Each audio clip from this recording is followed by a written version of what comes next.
We've always said that they had secret cities built underground and in the oceans. We've said that for years. Reports are coming out now that the former Bush housing official claims that the government has spent 21 trillion building underground doomsday bases.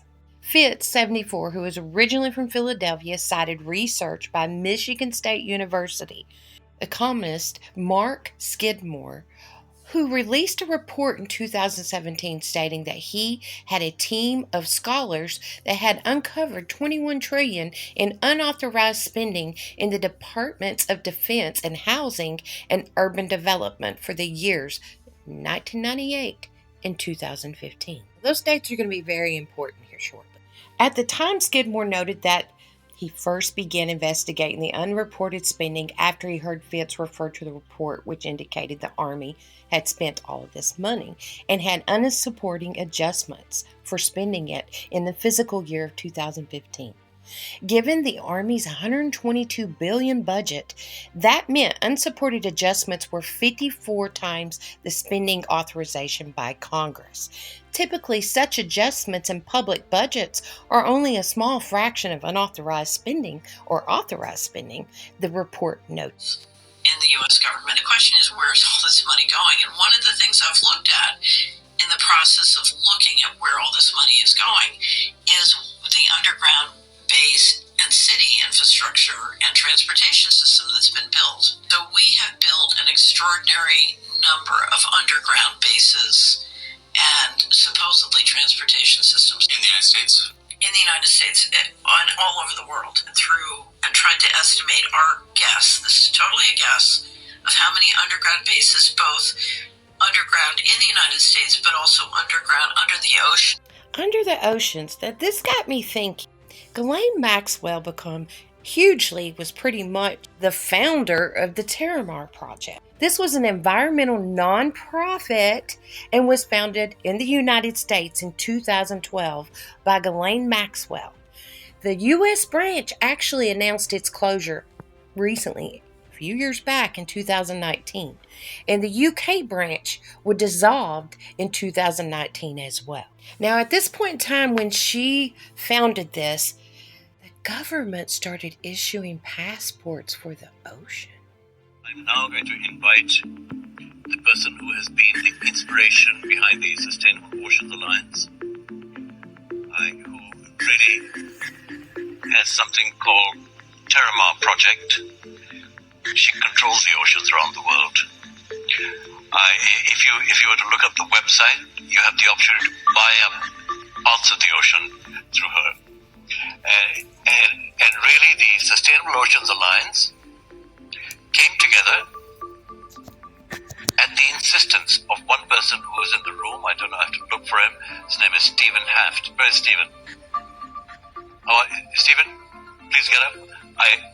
Stephen has been a passionate person behind the Oceans Alliance, saying we need to do something, and he got us together, Ambassador Beck and I, and with Ghislaine Maxwell, and we set up the Oceans Alliance, and we are very grateful to Stephen for his support. And therefore, I invite my dear friend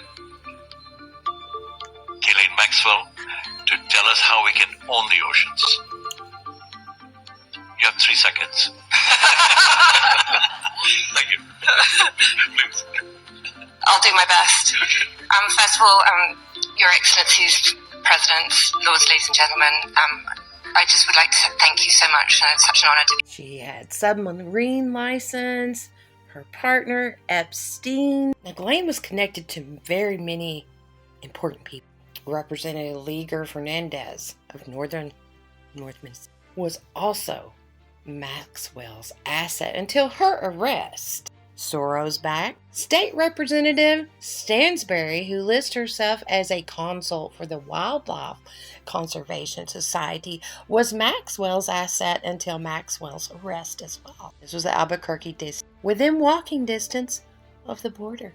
Many other contracts involved. But we all know how Ghislaine was connected to Epstein. Now they wanted to own the oceans.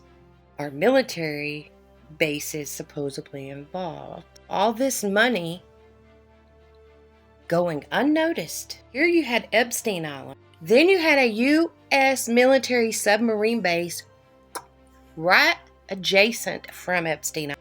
And guess what island was on the other side of the U.S. military base?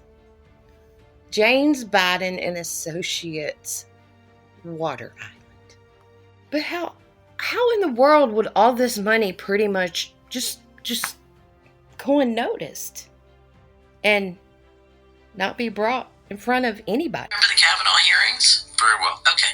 What you don't remember is during the Kavanaugh hearings, the White House, the Senate, the House, Republican and Democrat, all of them together, issued an administrative policy called Federal Accounting Standards Advisory Board Statement 56. Yeah, I did miss that. I'll just say. You did miss that. I was busy watching Kavanaugh yell about his teenage drinking or whatever. Right. And what that policy said is, as a matter of administrative policy, we do not have to obey the constitutional provisions related to financial budgeting and disclosure.